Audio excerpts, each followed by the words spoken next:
Welcome back Okay, to another confirm. great episode of Wednesdays with Willa. This is a space where intuition and the unseen threads of inspiration all meet, especially in this episode.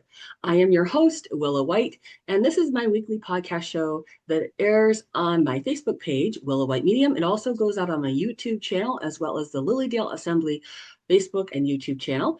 And I am also on mindbodyspirit.fm as a podcast host there. So you can find me in a lot of places. Tune in, listen wherever you get your podcasts. I am a registered Lilydale medium since 2003. So I am steeped in the world of mediumship. And I grew up with that because my mother is a spirit artist medium and always had this beautiful connection with mediumship. And I enjoy teaching others through my podcast and also in my online classes. And I'm thrilled to welcome back into my life, John Rice. I got to meet John a few years back. He's a New York City based artist, a writer, and an actor. And he does expressive oil pastel work. And he also does a very deeply creative process. He has served twice as an artist in residence here in Lilydale. And he's back for the 2026 season. We'll talk a little bit later in the show about his particular workshops and how you can join in those. But I had the pleasure of meeting with John, and he included me in one of his art projects. I always feel weird saying art project because it makes it sound like it's something from like elementary school. This is way bigger and better than that. And we're really excited that he'll be back here in Lilydale. So thanks for being here on the show today, John. Hello, Willa. Hello, everybody. Yeah, no, it's my pleasure. And I mean, it was an art project. It was a pretty far-reaching art project, but it was an art project. Um, and yeah, that was such a cool experience, and I'm still grateful that you volunteered for it.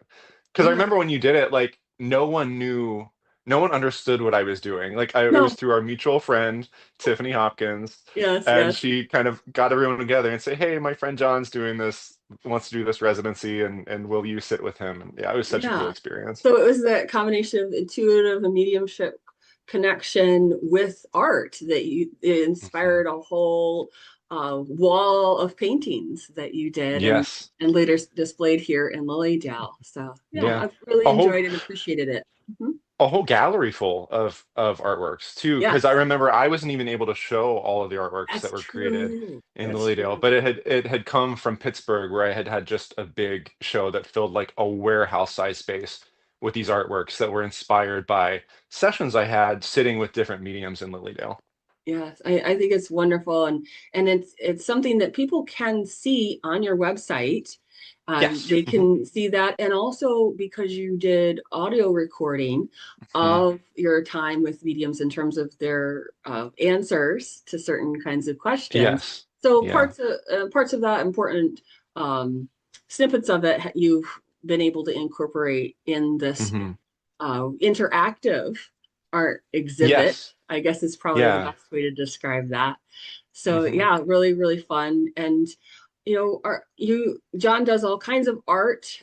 He's done books, he's done tarot cards, and he's really specialized in creating immersive worlds, which is our topic for today, creating immersive worlds. And those are worlds that they invite you into them and they ask you to feel something deeper. And that's something that'll be the focus of our conversation today and also his workshops for the summer.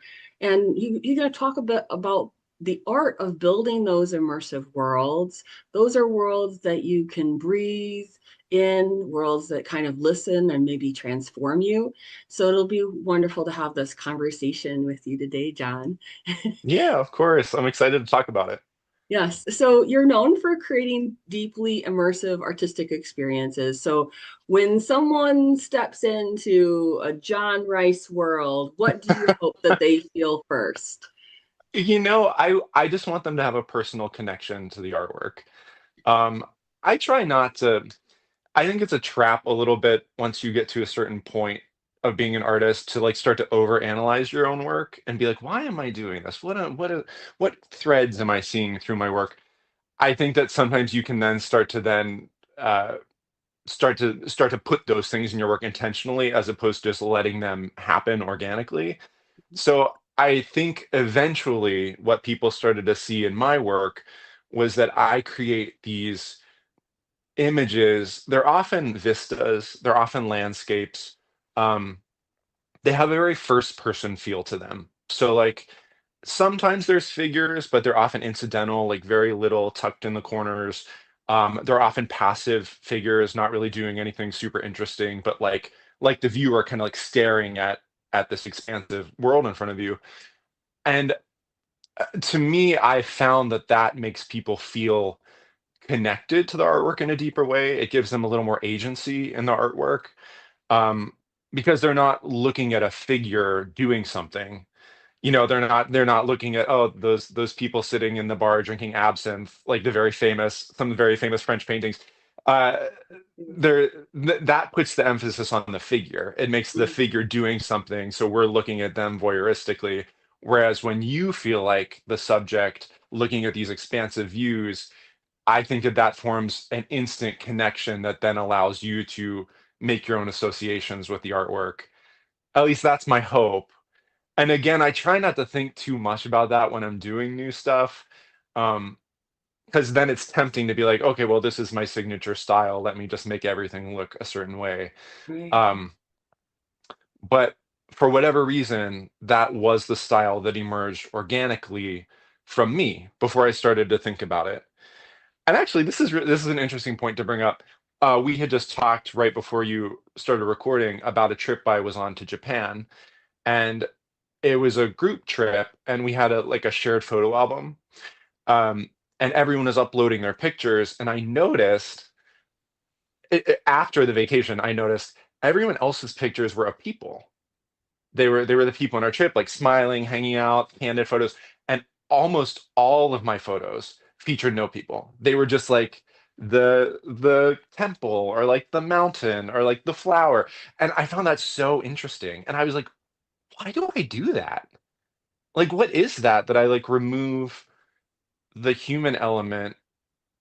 I don't know. And it's something that I'm like, should I even parse this too deeply? Again, because I don't want to start to become a self-fulfilling prophecy here, but like, Right. um, yeah, it was just something I was struck by. I was like, wow, everyone else is taking pictures of people, and I don't have any. Well, it's Isn't just that a weird? particular phase that you're in about Yeah, your yes, art, I guess. probably, Right. and having appreciation on a more vast view of the world, and maybe that eagle eye, as it I don't know, were. or maybe I want people to like feel like they're seeing what I'm seeing, Sure. as opposed to like looking at someone else. I don't know. But anyway, that's become a hallmark of my art, for whatever reason. And maybe that's just how I see the world. Like when I look around, like it makes me feel a certain way, a certain mood, and I want to capture that for people and bring them in. Yeah. Um, but yeah, that was my whole tarot deck. Like the tarot deck that you That's mentioned, every card is just a vista, a different world, a different image, a different landscape. And specifically with tarot, where you're asking people to um, think about issues in their own lives and ask questions and kind of uh, parse deep psychological issues. I like that it makes that immediate connection with people and they're immediately in the card. mhm. Um, yeah.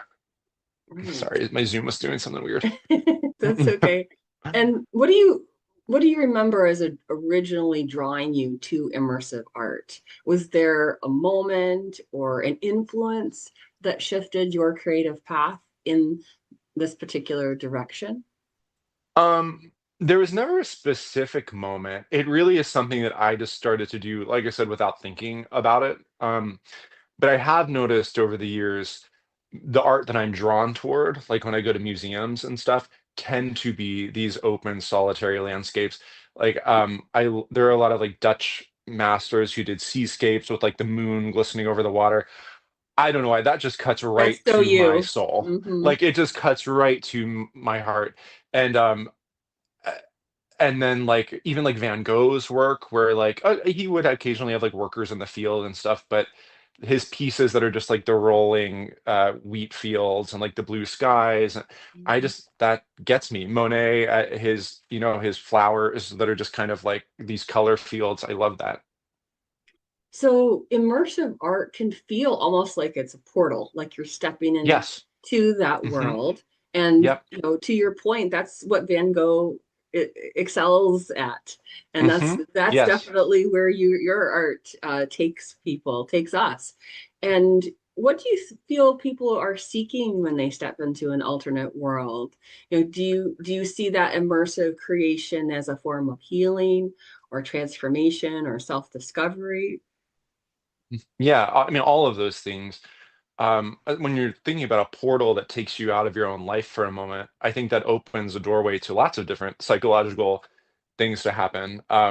Especially, if you're coming into a gallery with a certain energy or certain questions on your mind, um, suddenly being removed from your own life for a minute, I think can often conjure clarity for people because you're then not approaching it from the world that you're living in. You're in a different world for a moment. And Mhm. I think that specifically with pieces like this, it can bring you a sense of peace. It can bring you a sense of quiet and calm. And that mental state allows your own knowing and your own voice to come through in a different way, I think. So I do think people can experience moments of clarity and self-understanding in galleries and looking at not only my art, but art in this genre. I Maybe do that's why I like feel, it. I think that's why you can like that and feel the connection with it deeply. I know when mom and I go to my mother's an artist, as as you know, and when A we go to very art talented galleries, artist, a very talented artist. thank you. And Mhm. when we go to art galleries, we enjoy the landscapes. We also enjoy the ones with people and exploring the symbols of why Mhm. that particular um, event or even symbol was chosen. And there always seemed to be this relationship between the artist and then the audience or the viewer. Mhm. And what how do you think that immersive art changes that relationship between the artist and the audience or viewer? Well, in that way, I mean, all art becomes a little bit immersive because I think when you're looking at a piece of art, you're looking at literally a specific moment in time that this artist was putting their hands to paper. Like some of these paintings could take months, some of them took years. You're literally seeing the artist's like actual DNA, sweat, in these pieces, and they become this time capsule of how this person was seeing the world in a particular moment. And I think one of the most powerful things is when you're looking at a painting from, the 1700s, and you're like, oh, I know what that person was feeling, or I know what that person was seeing when they painted this subject. That to me is like the coolest feeling in the world. And I really do think that art pieces themselves are like pieces of an artist's soul, like on the wall or like Mm-hmm. on the Hmm. plinth or whatever it is. Um, as an artist, I feel that very deeply, especially with what I do with oil pastels. My DNA is literally in these paintings. Like I am using my hands, the pressure, the warmth of my fingers to like push this pigment into the paper. Like my dog's hairs are in the surface. Like it is me in a moment, like every single piece, and I can remember what I was going through when I made it. I can remember what I was listening to, like the whatever podcast was playing when I was doing it. They're like pieces of a life, you know. Um, I don't even remember how this ties back into the question you asked, but, It but absolutely does. Don't worry. It's perfect okay, in the okay, flow yeah. I think because I'm straight. it really is about the artist embedding themselves into that Hmm. painting if they're working in that immersive world storytelling that is happening Hmm. in those moments that are they're without words. It's that visual Right. representation, it's that embedded narrative that's on this canvas.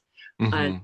I, I could tell that you really had a lot of emotion that you were bringing forward into your work. And when I've looked at your work and just in talking with you too and knowing you that way, what emotions do you find yourself returning to again and again in your work? It's really whatever, I mean, whatever I'm going through at the time, I think always comes out a little bit. Um, I think there is a sense of disconnection, like not that that's the wrong word, but like I am definitely a person who feels a little alienated by what technology has done to our culture. And so I do think there's a sense of loneliness that comes through in my paintings. Not that I'm Mhm. necessarily lonely. I mean, I have a partner, I have friends that I love, but I think I do feel like the world itself has become a little more isolated, or maybe people don't communicate or have the ties that maybe they once did. And I'm generalizing here. I'm sure that there are people who do, but I feel a disconnect on like a community level. You know, Mhm. we're connected across the world, but I do feel like we're a little disconnected from our communities. Um, and I feel like we're a little disconnected from our own lives in a lot of ways. I mentioned earlier that like inner voice that comes through when you get quiet and you don't have all the chatter, you don't have the screens. um, I think a lot of my paintings try to capture moments when we are separated from technology. So maybe Mhm. that's why there are all these natural More natural, vistas, yes. why Mhm. the figures are kind of solitary and like having these moments, these quiet moments. Um, that's an emotion that I return to for I'm sure. thinking about the fact that you live in New York City right now, Hmm. and Yeah. that's such a gritty space that we always think of as a tangle of buildings and people, and that kind of dystopian part of life in a city. And Hmm. I do feel that there's that call of the wild in you that wants to Hmm. return to that natural space and shows up in that immersive world, that you're able to step into that painting and feel Hmm. that relief, that solitude. I don't know that, I do sense the loneliness at times in your Hmm. art, but I also feel that there's a place for the solitude Hmm. in Yeah, there. for It's not sure. about loneliness. It's a solitude, a communion with the soul and with God, the Sure. divine Yeah. connection Hmm. that I Yes, with and sense in your art. yeah, yeah. Yeah, with and talking from like a spiritual perspective, how we were talking earlier even, and you were saying how like emotion is infused in art, and like moments of an artist's life are infused in art. You know, people who are coming at it from a spiritual perspective, I mean, I absolutely think that art as objects themselves can be sort of like these connectors, like these soul Mhm. connectors between people. Um, but anyway, yeah, yeah. Yeah. Yeah, not to And get art too far has off the that path. way of stepping through. It's almost like it's a window, right? Hmm. It's a window, and maybe it's framed and we can step through it, like Alice in the Looking Glass feel that Hmm. can come upon us in those moments. But let's say for an artist who is perhaps intimidated by the idea of building something immersive, where do you suggest that they begin? I think that wanting to build something immersive is can be a trap because I think again, you don't want to set out to do a certain thing that might not be what your authentic expression is. The authentic expression of yourself will be the immersive thing. That will be the thing that connects people to it. You don't have to make vast landscapes. You might be a figure painter. You might paint still lives. The thing that will connect people to it is that it's an authentic expression of you, um, which is a big part of the workshop that I'm going to teach in Lilydale. Um, I think wanting, of course, if you're called to a certain art, like how I said, I respond to those moonlit seascapes. Of course, that might be like a clue, like, okay, explore this a little bit for sure. But I think there's a lot of psychological work to be done, a lot of exploration of like your inner child, and a lot of exploration of why you respond to certain mediums in a certain way, what feels good in your hand, what gives you that sense of rightness. um, I think that is the key to how to form a connection with a viewer. more than anything else, Mhm. more than trying to imitate a certain style or say I want to do landscapes and then that's not the way to approach it. You have to first have this space of inspiration that you are entering into and Hmm. allow that to flow freely. Hmm. And, that is something that's really difficult for people when they're working with the intuitive parts of themselves. I see it frequently with students, mediumship students, and Hmm. even with healing students, that it's hard for them to quiet that inner critic so that they can move into that more freely. So how do you help participants quiet their inner critic so that they can create more freely? It's a whole process. I have to do it to myself literally all of the time. Like I have a brain that goes and goes and goes. It is like hyper active. And I have a whole series of different rituals that I do to quiet. I mean, I meditate, I free draw where I just kind of like make marks on a page and like try to say, I don't need to like this. It doesn't even need to look like anything, but let's just put things down. Um, Nature is a really big one. Like just going out and sitting in the grass and like not doing anything is huge. That might be like my number one is just to do nothing because I'm always doing something and I have to force myself to sit down and not do anything. And often it's those times when I'll feel the most at ease. Um, I have I have ancestor services that I do that connect me to people from my past.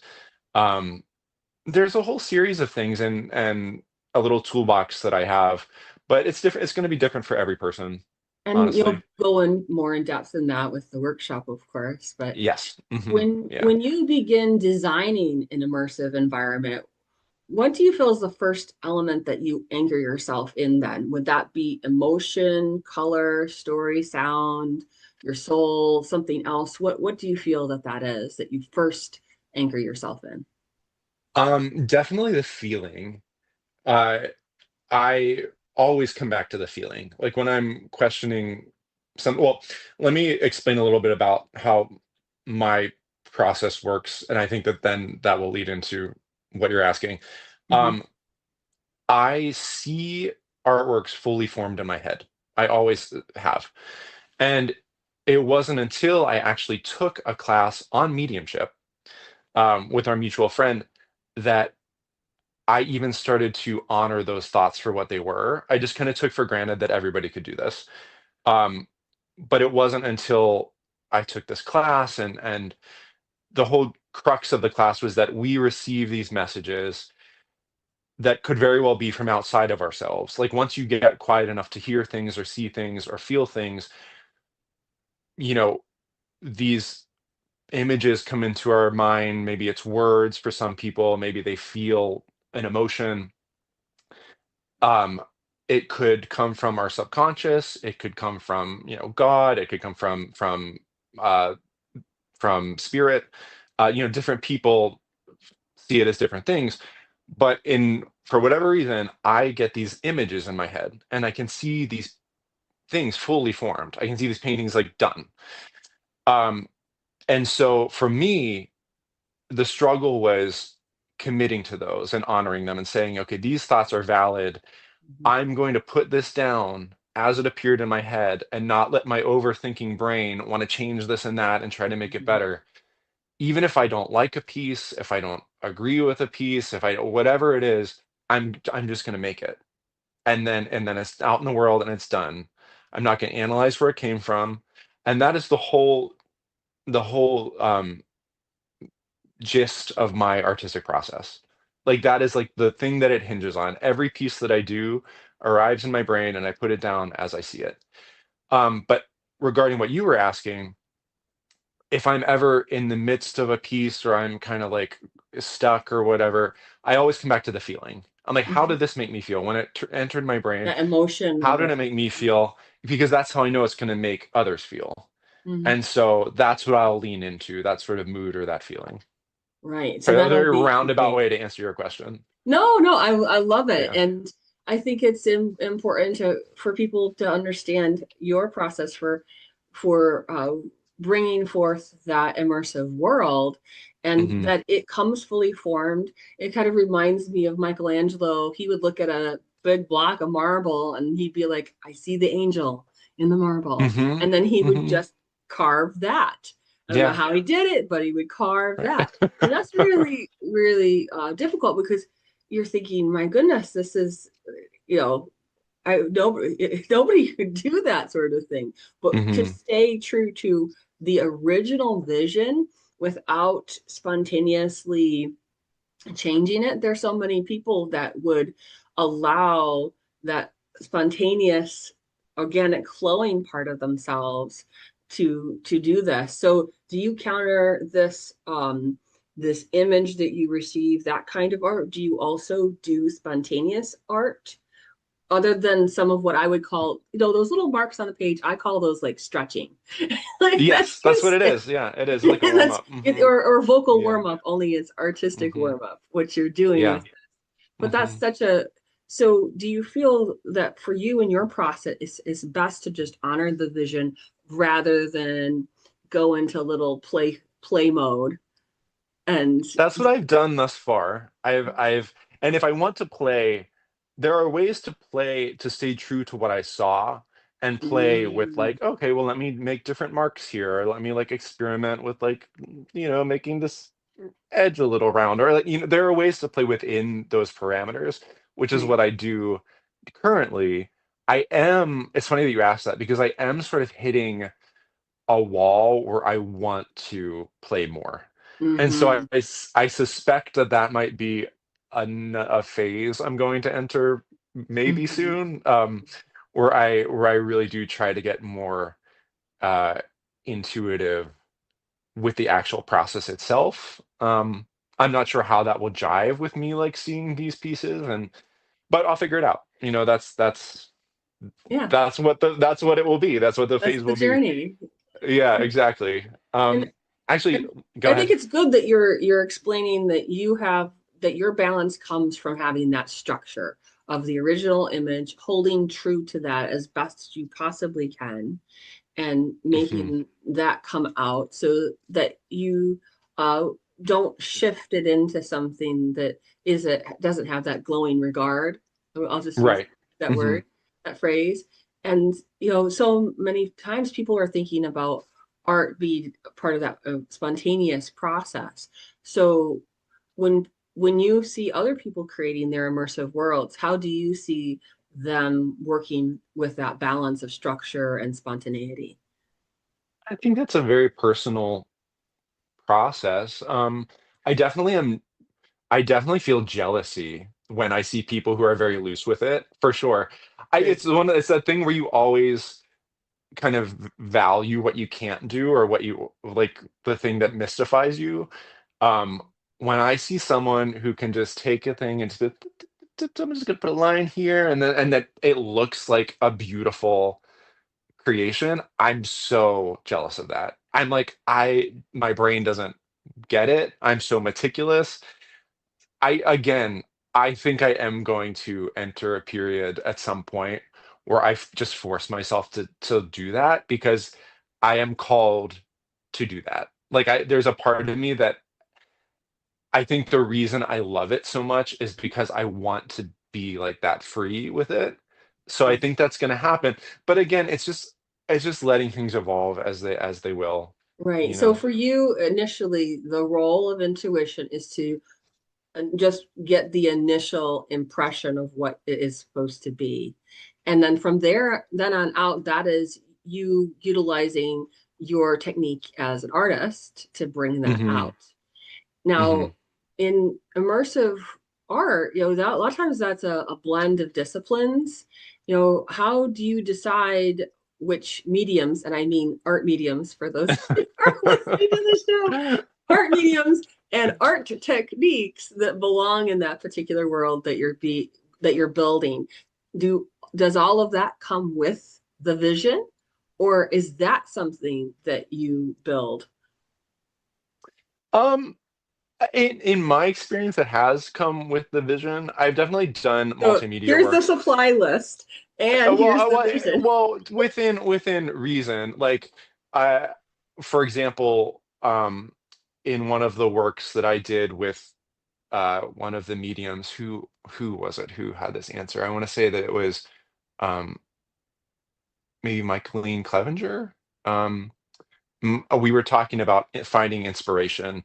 And so, for those who don't know, this whole series was based on questions that people had asked my tarot deck.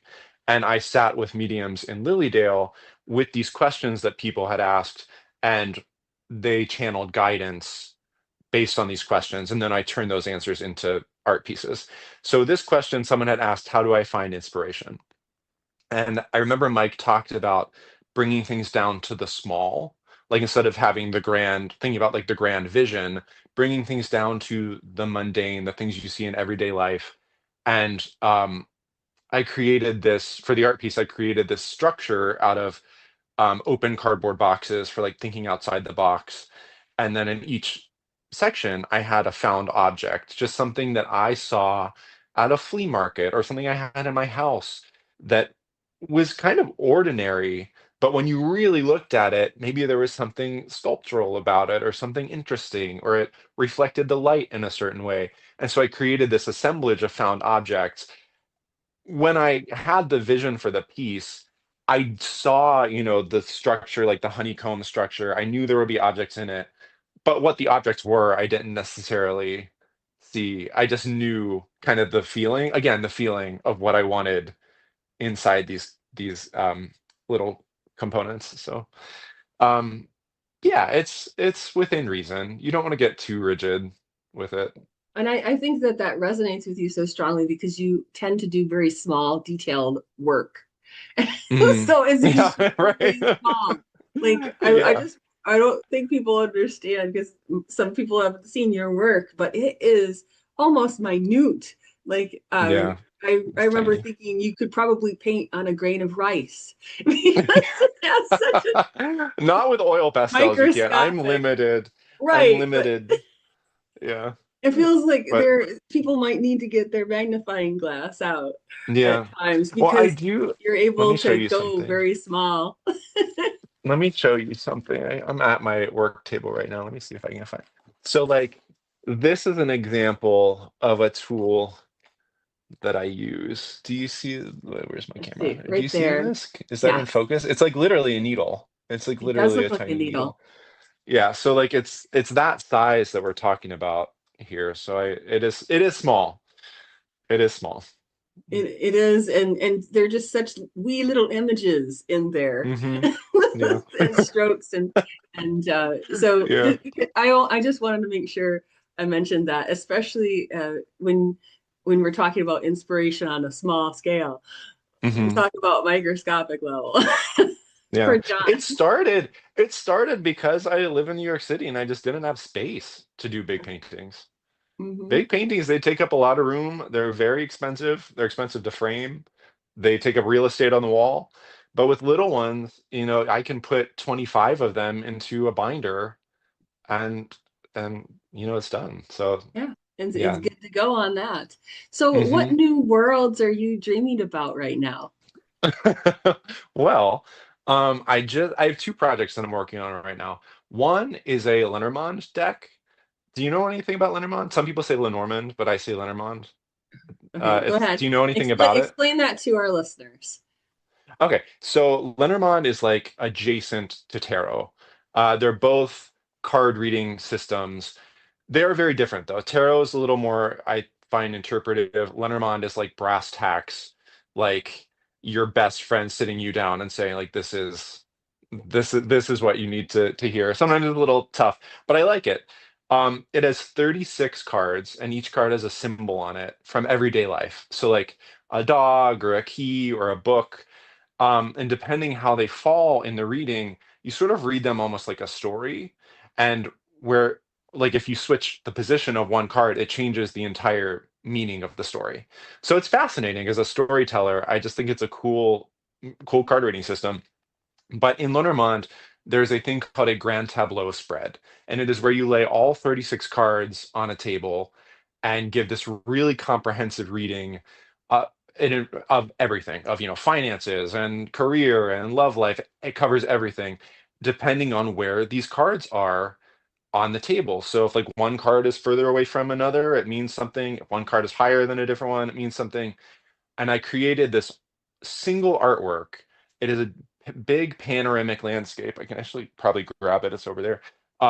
That has all 36 symbols on it, and it can be divided equally into 36 parts, 36 cards, but it exists as one. Here, I'm just going to show it to you because this is kind of hard to explain.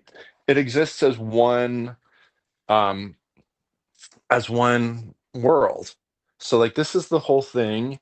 And if you get close, you can see all these small symbols like the moon and the mountain, the tower, the cloud, the ship, clover, rider, sun, house. So anyway, it's just got all of these tiny symbols throughout the landscape.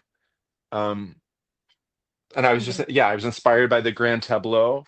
I was inspired by all of these symbols having equal meaning and informing each other the way they were laid out. Um, so I just finished that. That's why it's fresh on the table over there. And then I'm also working on a book of fairy tales um, for a publisher that I've worked with a bunch in the past. I love them. Uh, all of the fairy tales I'm illustrating with oil pastel and also dried pressed botanicals. So, like, um, for example, Sleeping Beauty will have like poppy and chamomile and all the kind of like sleepy herbs.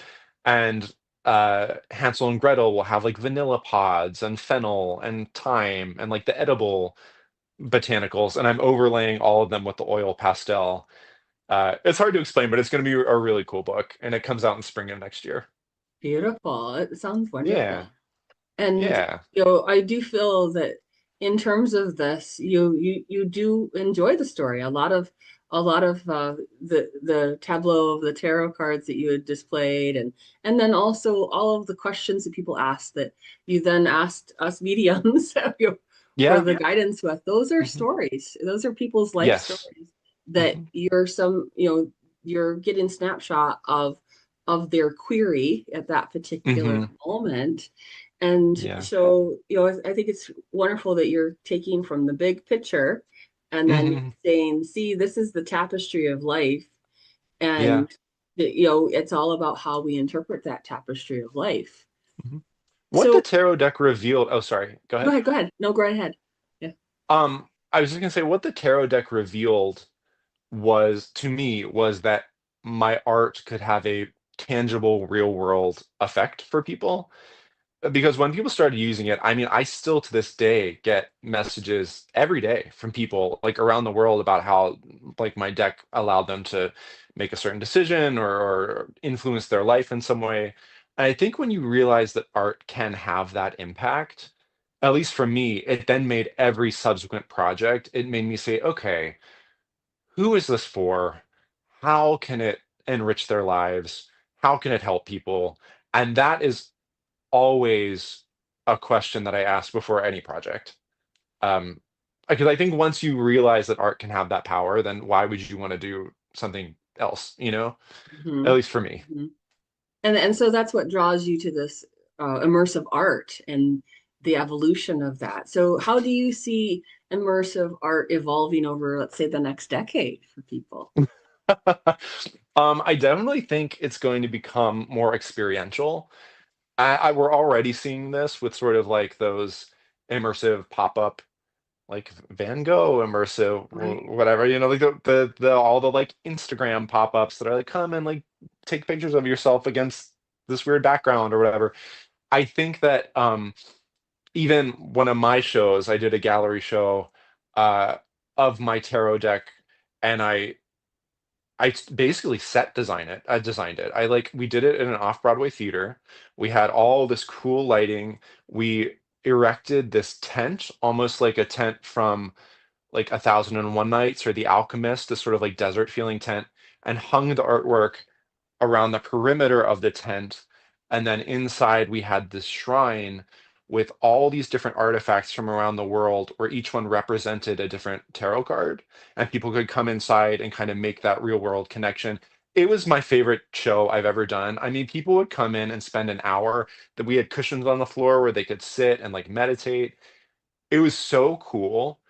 And I think we're going to start to see art become more experiential in that way, like in spaces where people can come see the artwork in a specific environment where they can again feel a certain way, like step out of their lives for a moment because it allows them to absorb the artwork in a different way, So I just think. a quick question about this then, because some people don't necessarily have the spiritual intention that you do behind your work. So here you Hmm. are looking to create an immersive world that's uplifting, inspirational, makes people think of themselves more in connection with the universe, and Hmm. that they have a guidance system that they can tap into with the Hmm. divine. What about people who make immersive worlds that are not of that intention? I mean, I think that, you know, o- some people may get things from that artwork that the artist doesn't intend. I mean, surely that happens all the time. So even artwork that isn't created with a sort of spiritual through line, it certainly can have one. It also doesn't need to have one. You know, that's my thing. I have my audience that clearly responds to it. But the beauty of art is that not people don't make the same thing. There's art hanging in museums that I don't like. You know, there's there's art that doesn't speak to me for whatever reason. My very best friend loves MoMA, the Museum of Modern Art. He loves those exhibits that are like clothes hangers hanging from the ceiling. Like those don't speak to me, but it doesn't mean they don't have value to others or to the people that created them. Um, and that's what I mean when I say like creating immersive worlds. When people come and they take like a workshop with me, I'm not going to teach you how to make a beautiful landscape. Like that's my thing because that's just what I how I see the world, how my soul expresses itself. It might be something completely different for someone else. And that's the important thing to tap into is what feels right to the individual. Yeah, and that's a great segue into talking about your summer workshops. You're going to be here in August, so people can mark their calendars for August 7th and August 8th. So on August 7th and 8th, you have a 2-day workshop Hmm. that you're doing that's finding your artistic vision. Can you just give them Hmm. a brief overview of that particular workshop? Sure. It ties into a lot of what we've been talking about, like quieting your mind, quieting specifically that inner critic. So there will be exercises geared toward that. That'll be like a big component of it. Is simply learning how to allow yourself to create almost subconsciously. It's interesting because I do feel like I think one of the reasons why I feel so connected to Lilydale is because art and mediumship or channeling are like that. They're like two sides of the same coin, truly. And so a lot of what we're going to talk about, especially like on the first day, is just tools that you can use to get in touch with your own inner voice, to get in touch with your own inner knowing and finding ways to allow that to speak. And you know, I kind of like don't I don't want to give away the toolbox that we'll use, but like um a lot of it is going to have to do not only psychologically but like with the tools that you use. Like I'm going to have a whole array of tools that people can pick from that are things that are very tactile, that get you in touch with your body, that kind of allow you to move yourself in maybe different unusual ways, because that'll free you up also, is maybe like working left-handed if you're right-handed, or like picking a medium that connects you directly to the paper as opposed to holding a brush or like a pen or something, like using pastels or charcoal even. Like that's such an earthy, grounded medium that will also change the way that your hand moves and change the marks that you make. Um, so that'll be a component of it. Um, I do think there's going to be like a homework element. Like I think I'm going to need people to do things earlier and then like come in kind of with some research having been done. But um, I'm going to try to work with individuals to help them express their own to express what their soul wants to say, basically, based on things that they've done before the class. So that'll be the gist of that class. Right. So that's the 2-day class. That's Hmm. 2 mornings in August. And then there's also the evening of August 7th, you'll be doing Drawing from Spirit. So that's Hmm. a live demonstration Yeah. that you'll be doing. Yeah. Yeah. So I'll bring in a piece, either something that I'm working on or something that I'm creating from scratch in the moment. I'm always working on something. So uh, I just want to put these theories that we're talking about into practice for people and allow them to come and see me work with that immediacy and be able to ask questions, be able to see me explain concepts that might be a little muddy for them in the class, and like, and, here's what we're doing. Um, I did the artist residency last year in Lilydale where I was set up in the coffee shop and I was working on a piece, actually that piece right there in the background that's hanging on the wall. And it was a beautiful experience. I had never done anything like that before, where folks could just come up and ask me questions. They could come up and like comment on what I was doing. It was a really cool dialogue. And that was kind of the genesis of this idea that I had. People would sit in the coffee shop and just talk to me for an hour, and it was lovely. And I got to see how curious people were about not only my personal process, but just about how to get in touch with their own creative selves and their own creative vision. So I was like, yeah, let me help people do that in the Dale next year. I think that's wonderful. And so what do you hope that people will carry with them after experiencing your Lily Dale workshops? I hope that people have a toolbox that allows them to connect with their own authentic selves. That when we're talking about creative expression, but even just in their lives, creative expression is one thing, but this is going to help people in general, just having these tools that allow them to hear their own inner knowing. That's what I'd like them to have. Beautiful. And I have links to John Rice's summer workshops in the post Mm. description. So it's easy for you to just click that, and then you can get registered for his classes this summer in person here at Lilydale. And we really appreciate you coming on the show today. What's a good way for people, the listeners, to connect with your work and upcoming projects? Um, they can find me on any social media. It's just my name, john.a.rice. My website is www.jarstudionyc.com. And yeah, feel free to follow, send a message. I'm very responsive on all those platforms. And it has been my pleasure to be here with you, Willa.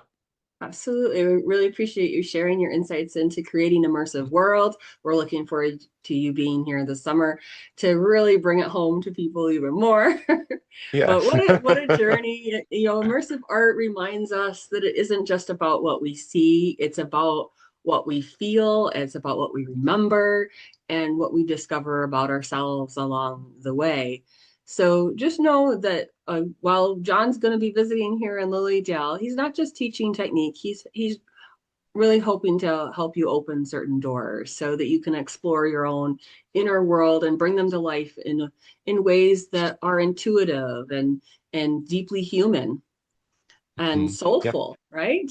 So Yep. if today's conversation sparked something in you today, stay tuned for more details about his upcoming workshops and how you can be part of this experience. And thank you so much for joining me on Wednesdays with Willa. Until next time, keep creating, imagining, and stepping Mhm. into all the beautiful worlds that call you and your soul. Thanks for being here today, everyone, and thanks for being here today, John. All Thank right. you. Bye, everybody. Bye, everyone.